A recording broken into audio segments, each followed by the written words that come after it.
Vote আসছে, কয়লা পাচার মামলায় আবার সক্রিয় কেন্দ্রীয় এজেন্সি। মঙ্গলবার ৭ সকালেই বাংলার একাধিক জায়গায় অভিযানে নামল ইডি। সূত্রের খবর, কারণ ইডি অফিসিয়ালি কোনো প্রেস রিলিজ দেয়নি, আনুষ্ঠানিকভাবে কোনো মন্তব্য করেনি।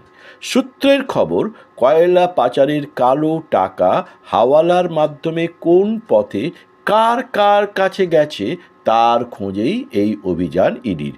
সেই ২১ থেকে চলছে, আজকে ২৬, ৬ বছর ধরে চলুক। এছাড়াও কয়লা পাচারে প্রোটেকশন মানি কারা কারা নিত, কার মাধ্যমে তা হতো, সেই বিষয়টির খোঁজেও চলছে অভিযান। এদিন দুর্গাপুরে পৌঁছে যান এনফোর্সমেন্ট ডিরেক্টর বা ইডির আধিকারিকেরা, তাদের সঙ্গে ছিলেন কেন্দ্রীয় বাহিনীর জওয়ানেরা। একইভাবে অভিযান চলে পাণ্ডবেশ্বরের কয়লা ব্যবসায়ী শেখ মইদুল, জামুরিয়ার ব্যবসায়ী রাজেশ বানসাল, কাকসার হাসিম মির্জা রেজা, রানীগঞ্জের কিরণ খানের বাড়িতে। ইডি সূত্রের খবর, জামুরিয়ায় রাজেশ বানসালের বাড়ি থেকে, আবারও বলছি সূত্রের খবর, জামুরিয়ার রাজেশ বানসালের বাড়ি থেকে প্রায় ১ কোটি টাকার মতো নগদ টাকা ও গুরুত্বপূর্ণ নথি পাওয়া গেছে।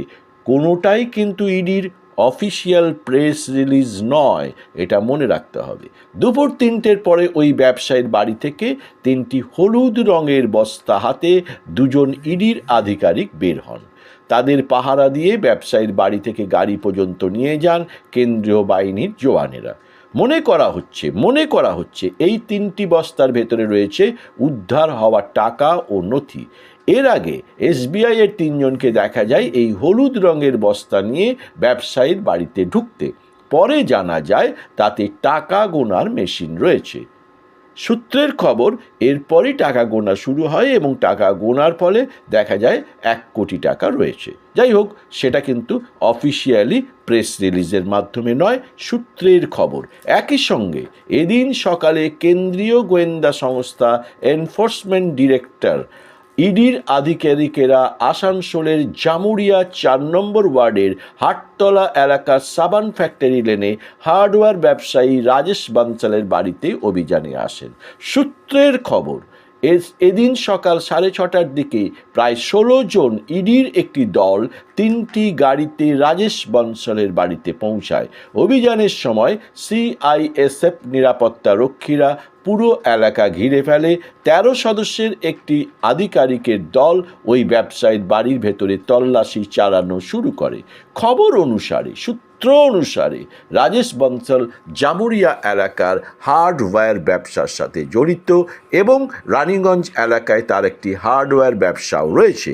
কয়লা সংক্রান্ত অন্যান্য কার্যকলাপে তার আগে থেকে এই ব্যবসায়ী জড়িত আছে কিনা তা তদন্ত করছে ইডি। তার নামে অবৈধ এবং হিসাব বহির্ভূত আর্থিক লেনদেনের অভিযোগও তদন্ত করছে। তবে এদিন সকালে যখন জামুরিয়ায় বানসাল বাড়িতে ইডি আসে, তখন রাজেশ বানসাল ছিলেন না ওই বাড়িতে। সেই সময় থাকেন তার ভাই অমিত বানসাল। প্রায় ১২ ঘন্টা অভিযান শেষ করে এদিন বিকেল ৫টা নাগাদ ইডির আধিকারিকেরা জামুরিয়ার ব্যবসায়ীর বাড়ি থেকে বেরিয়ে যান।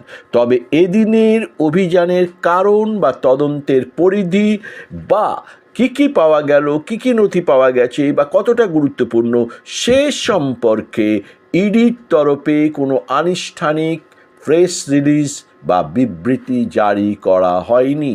এদিনের ইডি অভিযানকে কেন্দ্র করে যথারীতি বিজেপি লম্ফজম্প শুরু করেছে, তার প্রতিবাদ তৃণমূল দিয়েছে।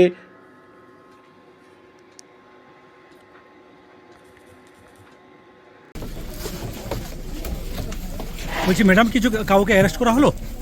किसको?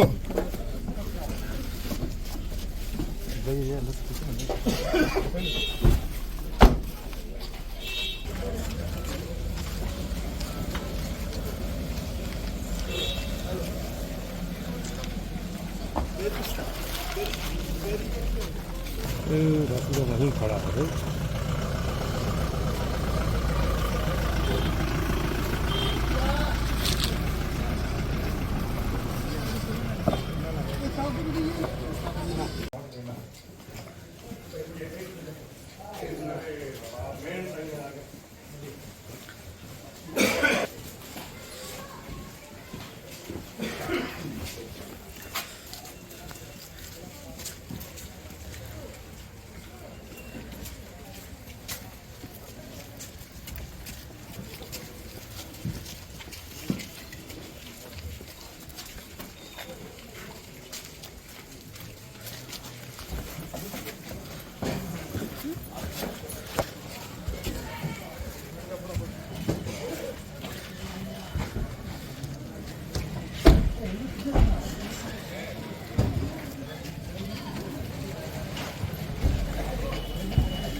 पूरे दिन फोटो दिया हमारा फोटो तुझे क्यों लगेगा